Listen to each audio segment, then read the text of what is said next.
Say I am. Somebody. Loud, I am. Save the children. Stop the violence. Save the children. Stop guns and drugs. There must be a plan. Say beyond pain, there must be a plan. If we just meet and recycle our pain, those who call the pain and made money from the pain don't matter. The more we hurt and mourn, the more money they make. So obviously there is no mourning solution to this. I want to talk a bit about a plan. If I were in Chicago today, 35 children, high school, killed between September and June of this year. If I were in Memphis or Atlanta, it would be the same story. Your gathering today puts you on the progressive end of fighting back. Don't look upon yourself with a sense of defeatism and pity. Let's talk about a plan. And you cannot have a local plan for a national problem. You cannot have a local plan for a national problem. You can be a link in a national chain, and we are only as strong as the weakest link in that chain. And so I want San Francisco and the Bay Area to be a link in a national chain. We are not fighting just what we see. As Reverend suggests, flesh and blood. We're fighting powers and principalities. So, for example, take a look at this. They passed a bill in Washington yesterday out of the Senate where Bloomberg sought to make drug trafficking visible so mayors would know where guns are coming from. They voted 19-10 to keep a cover on gun trafficking. This week in the House, they come before the Appropriation Committee. They want to vote again to conceal the identity of the drug traffickers, the gun traffickers. And here's what I mean by that.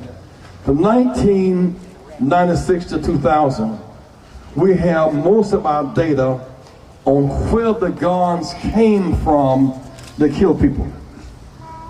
Where the guns came from that injure people. They made it illegal.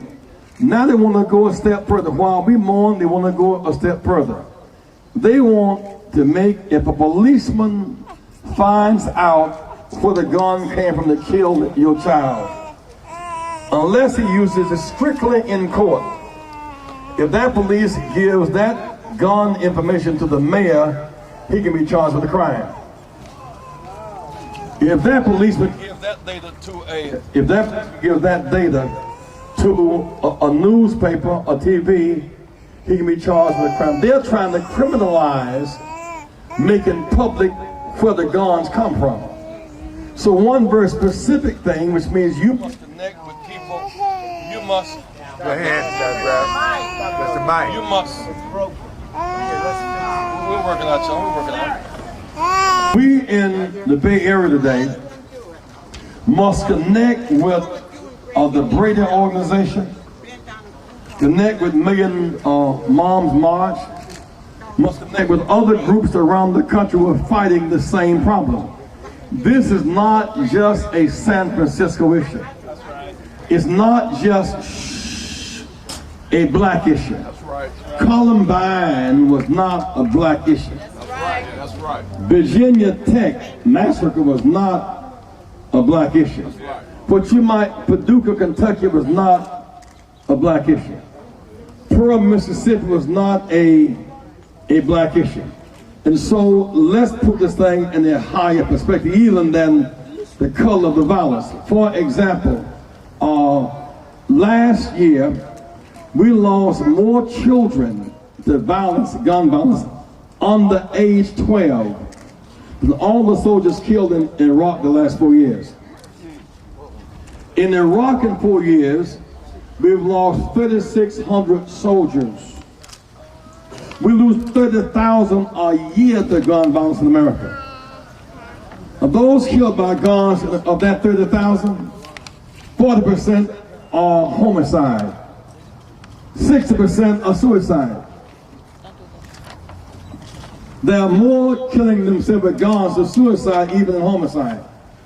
And so we must deal with the flow of guns. Now there's a plan to deal with this in Iraq. Watch this. For Iraq, we say, if we know where the guns are coming from, stop it or blow it up. So for Iraq, stop the gun flow and invest money in economic reconstruction. So for Iraq, we're building, with Halliburton and Bechtel, we're building bridges, schools, houses, roads. Say in Iraq, we find out where the guns are coming from. We stop the supply. In Iraq, stop the supply of guns that kill soldiers. In Iraq, invest in infrastructure, schools, buildings, and job creation. Now in America, it's the opposite. Here we supply the gun dealer and cut off urban jobs. Back one more time. See, in Iraq, we cut off the gun supply. Here, we supply the guns.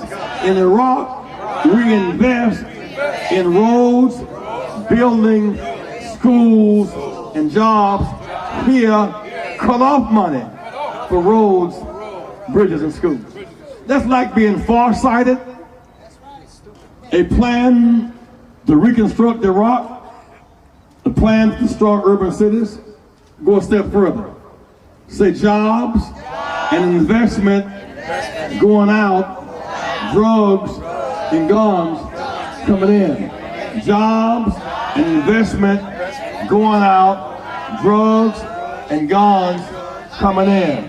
Taxes up, services down, first-class jails, and second-class schools. That's why this is not just a San Francisco issue. I hope that on August 28th, that's the anniversary of the March on Washington.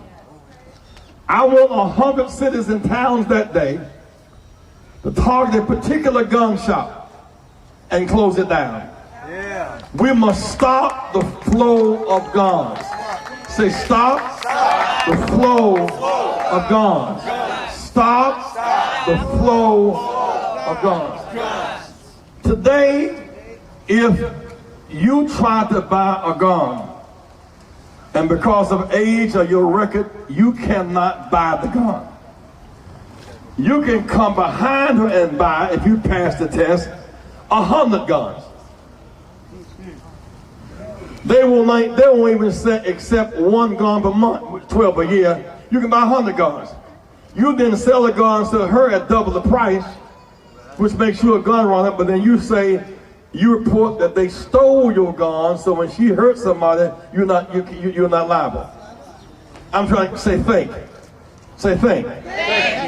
We've lost 3,500 soldiers in Iraq. We lose 30,000 a year in America. Those who are killed is a few $1,000s and some grief. But those who are injured who don't get killed cost $100 billion a year. We all pay for those who are shot in a wheelchair and don't die. That's right. We pay about $1 million a day, a year, right, for those who are shot and don't die. For those who are paraplegics and paralyzed, it may be $1.7 million a year to maintain them. For the most part, those who got shot do not have medical insurance. It's time to fight for policy.